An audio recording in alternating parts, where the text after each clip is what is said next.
அன்பு உறவுகளுக்கு வணக்கம். திரு இருதய ஆண்டவர் காட்சி கொடுத்தது அருட்சகோதரி மார்கரெட் மேரி அலகாக் அவர்களுக்குத்தான்.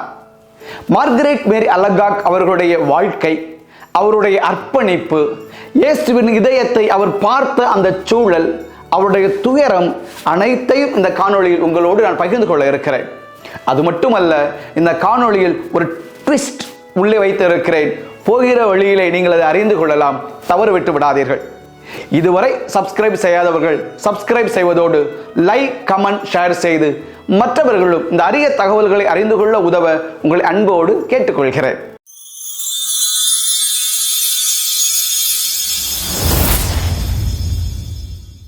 பிரான்ஸ் நாட்டிலே 1647ஆம் ஆண்டு பிறந்தவர்தான் மார்கரெட் மேரி அலகாக். வசதியான குடும்பம், அரசாங்க வேலையில் உள்ள தந்தை, உடன் பிறந்தவர்கள் இருக்கிறார்கள். அன்புக்கும் பணத்துக்கும் பாசத்துக்கும் செல்வாக்குக்கும் குறைவே இல்லை. அது மட்டுமல்லாமல் அந்த குடும்பமே ஒட்டுமொத்தமாக ஆண்டவருக்கு தங்கள் கையளித்த குடும்பம். அந்த குடும்பத்தில் இருந்த இறை பக்தியும் அன்பும் நேசமும் அவர் உள்ளத்திலே பீரிட்டு எழ தொடங்கி இருக்கிறது. ஆனாலும் பாருங்கள், 8 வயது மார்கரெட்டுக்கு நடந்த பொழுது ஒரு துயரம் ஏற்படுகிறது. அவருடைய தந்தை அகால மரணம் அடைந்து விடுகிறார். குடும்பத்தில் ஒரு தந்தை இறந்து விட்டால் அந்த குடும்பம் எவ்வளவு துயரத்தை அனுபவிக்கும். அந்த துயரத்தை அந்த குடும்பமும் அனுபவித்தது. எந்த அளவுக்கு என்றால், உறவினர்கள் இவருடைய சொத்துக்களை அபகரித்துக் கொண்டார்கள். சொத்துக்களையும் பணத்தையும் கொடுத்து பறிகொடுத்த பிறகு சாப்பாட்டுக்கே வழி இல்லாமல் துயருற்ற இந்த குடும்பம் மார்கரெட் மேரி அலகாக்கை அருகில் இருக்கிற துறவு மடம், ஒரு போர்டிங்கை அனுப்பிவிட்டார்கள். ஒரு கான்வென்ட்ல சென்று அவர்களுக்கு அங்கே சின்ன சின்ன வேலையை செய்து கொண்டு அவர்கள் கொடுக்கிற உணவை சாப்பிட்டு தான் வயிறு வளர்க்க வேண்டிய ஒரு சூழல் மார்கரெட் மேரி அலகாக்கு ஏற்படுகிறது. ஆனால் அதிலும் ஒரு நன்மை ஏற்பட்டது. அங்கு இருக்கிற இந்த காலகட்டத்திலே நற்கருணை ஆண்டவரோடு தன்னுடைய பிணைப்பை, அந்த பாசத்தை மார்கரெட் அதிகரித்துக் கொண்டார். அதிகமான நேரம் ஆண்டவரோடு, நற்கருணை ஆண்டவர் முன்னால் அமர்ந்து ஜெபிக்க தொடங்கினார். 11 வயதில் முதல் நற்கருணையை அவர் பெறுகிறார். இந்த முதல் நற்கருணையை பெற்றதை பற்றி பின்னாளில் அவர் இவ்வாறு சொல்லுகிறார். அந்த நாளிலேயே, அதாவது தான் நற்கருணையை முதல் முறை பெற்ற அந்த நாளிலேயே என்றென்றைக்குமான தனது சொத்தாக ஆண்டவர் இயேசு கிறிஸ்து என்னை கைப்பற்றி கொண்டார் என்று சொல்லுகிறார். அழகா இருக்குல்ல? என்றென்றைக்குமான தனது சொத்தாக ஆண்டவர் என்னை கைப்பற்றி கொண்டார் என்று. ஆக ஆண்டவரோடு இந்த பயணம் தொடர்கிறது. ஆனால் ஒரு சில மாதங்களிலேயே மார்கரெட் மேரி அலகாக் நோய்வாய்ப்படுகிறார். சாதாரண காய்ச்சல், தலைவலி அல்ல, வாத காய்ச்சல். உடல் முழுக்க வலி, எழுந்து நிற்க முடியவில்லை, படுத்து கிடக்கவும் முடியவில்லை, எங்கு தொட்டாலும் வலி, வாத காய்ச்சல். இது ஏதோ 1 மாதம், 1 வாரம் எப்படியெல்லாம் அல்ல, 4 ஆண்டுகள் தொடர்ந்தது. 4 ஆண்டுகளாக வாத காய்ச்சலில் அவதியுற்ற மார்கரெட் மேரி அலகாக் அன்னை மரியாளிடம் ஒரு நேர்ச்சை வைக்கிறார். அன்னை மரியே, என்னை முழுமையாக இந்த வாத காய்ச்சலிலிருந்து என்னை குணப்படுத்தி விட்டால் என்னுடைய வாழ்க்கையை நான் ஆண்டவருக்காக அர்ப்பணிக்கிறேன் என்று சொல்லி ஒரு நேர்ச்சையோடு ஜெபிக்க தொடங்குகிறார். அன்றாடம் இதே ஜெபம்தான். அன்னை மரியே, என்னை அற்புதமாக நீ குணப்படுத்தி விடு, என்னை எழுந்து நடக்கவை, என்னுடைய வாழ்க்கையை நான் ஆண்டவருக்கு அர்ப்பணிக்கிறேன். ஆண்டவருக்கு உகந்த ஒரு நாளில் அந்த ஜெபம் கேட்கப்பட்டது.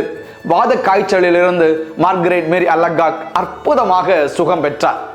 சுகம் பெற்று எழுந்த மார்கரெட் மேரி அலகாக் இன்னும் அதிகமாக ஆண்டவரோடு அருகிலே செல்ல தொடங்குகிறார். ஆனால் ஒரு வீட்டிலே வயது பிள்ளை இருந்தால் என்ன நடக்கும்? உறவினர்கள் என்ன சொல்வார்கள்? விரைவில் அந்த பிள்ளைக்கு திருமணம் செய்து வைக்க வேண்டும் என்று சொல்வார்கள். எந்த உறவினர்களால் மார்கரெட் மேரி அலகாக்குடைய குடும்பத்தினர் தெருவுக்கு வந்தார்களோ, எந்த உறவினர்களால் அவமானத்தை சந்தித்தார்களோ, அந்த உறவினர்கள் நெருக்குதல் கொடுக்கிறார்கள் மார்கரெட் மேரி அலகாக்கு திருமணம் செய்து வைக்க வேண்டும் என சொல்லி. இப்பொழுது இவருக்கு ஒரு குழப்பம். உறவினர்கள் சொல்படி கேட்டு கீழ்ப்படிதல் என்ற பெயரை பெறுவதா, அல்லது அன்னை மரியாளுக்கு கொடுத்த அந்த வாக்குறுதியை நிறைவேற்றுவதா? இந்த குழப்பத்திலே ஆண்டவரிடமே, ஆண்டவரே எனக்கு ஒரு அடையாளம் காட்டு என்று சொல்லி ஜெபிக்கிறார். அடையாளம் கொடுக்கப்பட்டது.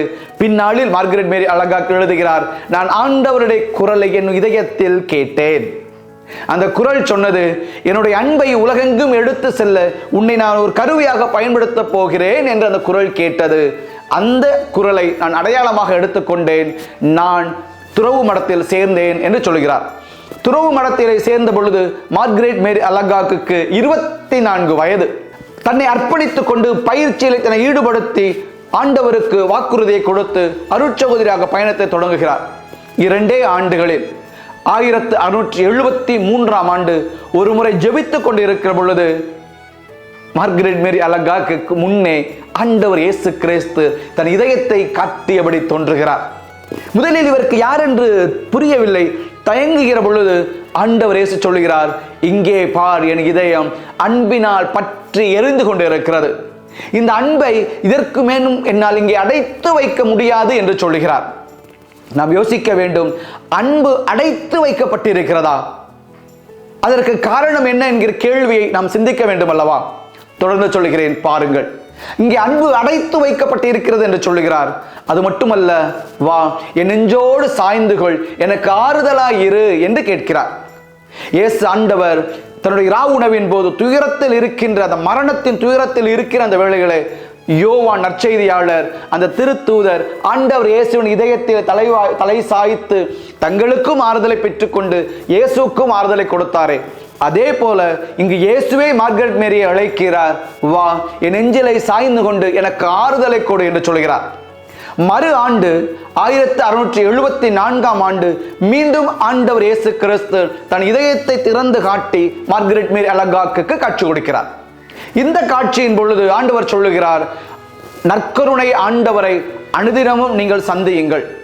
நற்கருணை ஆண்டவரிடம் உங்கள் நேரத்தை நீங்கள் செலவிட்டு ஜெபியுங்கள். அது மட்டுமல்ல, அடிக்கடி நற்கருணையை உட்கொள்ளுங்கள். அதிலும் குறிப்பாக முதல் வெள்ளிக்கிழமை நற்கருணையை உட்கொள்ளுங்கள், தவறவிட்டு விடாதீர்கள் என்று சொல்கிறார். இரண்டுக்கும் என்ன தொடர்பு? என் இதயம் அடைபட்டிருக்கிறது என்று சொல்கிறார். இங்கே நற்கருணையை நீங்கள் அடிக்கடி உண்ணுங்கள் என்று சொல்கிறார்.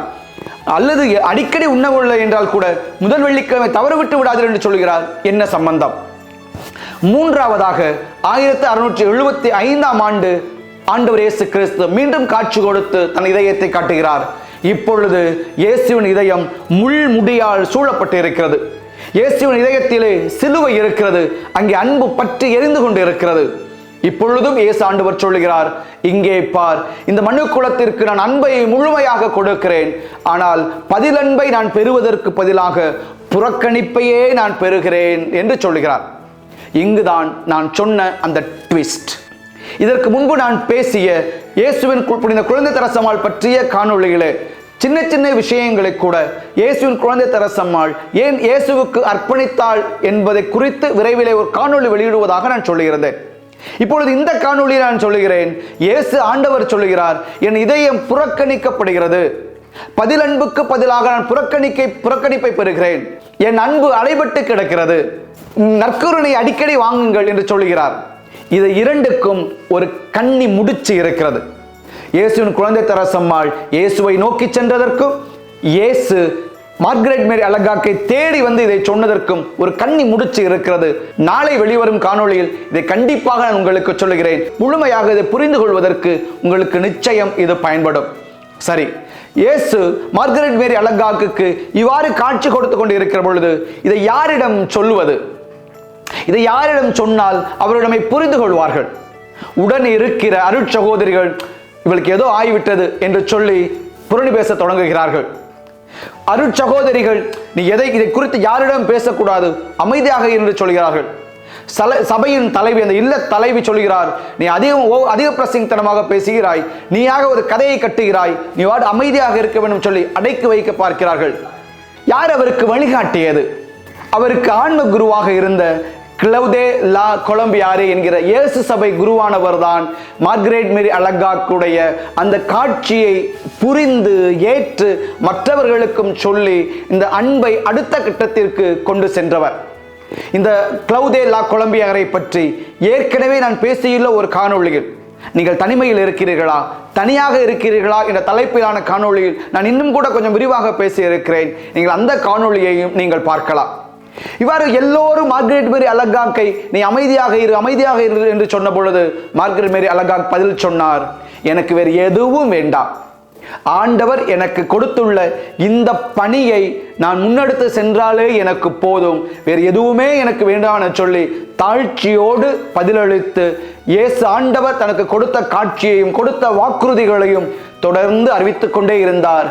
இன்றும் அறிவித்து நம்மோடு உடனிருக்கிறார்.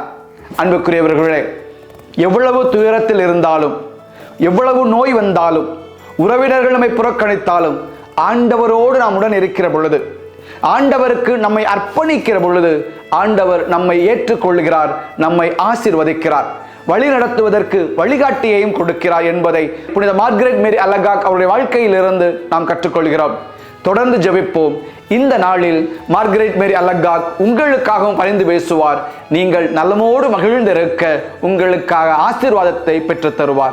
நீங்கள் நலமோடு மகிழ்ந்திருங்கள். May God bless you.